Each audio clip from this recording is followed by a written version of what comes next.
अस्सलाम वालेकुम नाजरीन, ड्रामा से एहसान फरामोश की नेक्स्ट एपिसोड में आप देखेंगे फलक जिसने बिल आखिर कबीर को उसकी फैमिली से जुदा करवा ही दिया। आलिया भाभी अपना फ्लैट इस कबीर के नाम कर देती हैं और अब कबीर फलक को लेकर वहाँ पर शिफ्ट हो चुका है।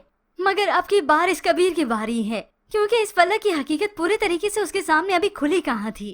और फिर इसके बाद नवाल और उसकी वालदा की बारी। फलक जो कि अब बहुत ज्यादा खुश होती है कबीर के गैर मौजूदगी में वो बाहर निकल जाती है। ऐसे में वो अपनी दोस्त से भी मिली, उसके साथ भी खुशगपियां करती है। और यहाँ पर नवाल की वालदा उसके लिए परेशान भी होती हैं, क्योंकि कबीर से उन्होंने ये सब कुछ एक्सपेक्ट नहीं किया था।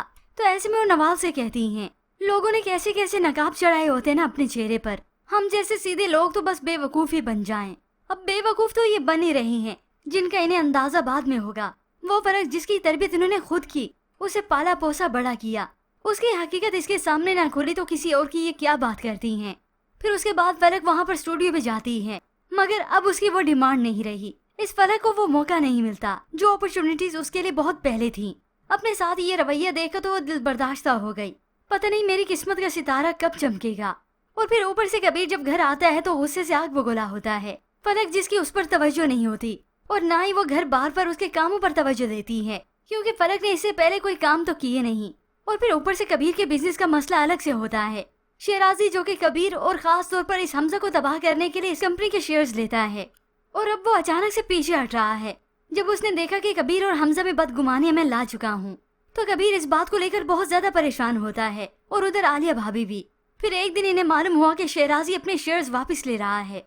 आलिया भाभी ने ये बात बताई तो कबीर परेशान हो गया। अब ऐसे परेशानी में आलिया भाभी से मुसलसल उसकी बात होती रही। घर जाकर भी वो आलिया भाभी से बात करता है, वहीं पर जाता है तो इस फलक को गुस्सा आ गया। कबीर, ऐसे कौन से आखिर मसले हैं जो ऑफिस में डिस्कस नहीं हो सकते? रात को भी आपको वहाँ जाना पड़ता है। तो कबीर आज इसे साफ जतला देता है, आलिया भाभी और तोकीर भाई से मेरा रिश्ता है और हमेशा रहेगा, मैं ये रिश्ता कभी खत्म नहीं करूँगा। और इसी बात को लेकर इन दोनों की तकरार शुरू हो जाती है। और फिर कबीर को बिजनेस में लॉस की परेशानी अलग से। और फिर कुछ ही देर के बाद हमजा भी बता देता है, तुम लोगों ने मेरे दुश्मन से हाथ मिलाया तो मैंने भी शेयर्स निकाल लिए। ये सुनकर तो कबीर के ओसान खता रह जाते हैं, क्योंकि ये सब कबीर ने हमजा से एक्सपेक्ट नहीं किया था। आज इसे दुख से वो हमजा से कह देता है, गिरगिट तो रंग बदलता है ये सुना था, लेकिन इंसान रंग बदलते हैं ये मैं देख रहा हूँ। क्योंकि हमजा कबीर के रवैये को लेकर काफी इनसिक्योर हो चुका था। वो ना चाहते हुए भी शेराजी की बातों पर कान धर चुका था। यूँ कबीर को बिजनेस में अच्छा खासा लॉस हो जाता है। कुछ ही दिनों में उसकी कंपनी का दिवालिया निकल चुका है। और यहाँ पर फलक है कि अपने मसले मसाइल लेकर बैठ जाती है। जब नवाल और उसकी वालदा यहाँ पर आई तो अपने दुख सुनाती है कि कबीर उस पर तवज्जो नहीं देते। अलग होने के बावजूद भी वो आलिया भाभी के पास जाते हैं, वहीं उन्हीं की सुनते हैं। ये सुनकर तो वो दोनों भी परेशान हो गए। हालांकि ये आलिया भाभी ही हैं जो आला ज़र्फ दिखाते हुए कबीर को कुछ नहीं बताती, बल्कि उसे तो कहती है कि फलक पर तवज्जो दे। अब ये तो आने वाला वक्त ही बताने वाला है कि नवाल और उसकी वालदा के साथ ये फलक करती क्या है, और इधर कबीर से वो अपनी जान छुड़ाती कैसे है।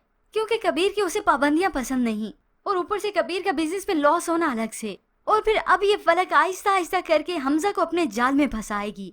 व्यूअर्स, अगर आप जानना चाहते हैं एहसान फरामोश की मुकम्मल कहानी, तो इसकी प्रेडिक्शन वीडियो हमारे चैनल पर अवेलेबल है, जिसे आप बासानी देख सकते हैं। फिलहाल आज की प्रोमो के मतलब हमें अपनी कीमती राय का इजहार जरूर कीजिएगा। मजीद ड्रामा रिव्यूज के लिए आप देखते रहिए उर्दू टीवी।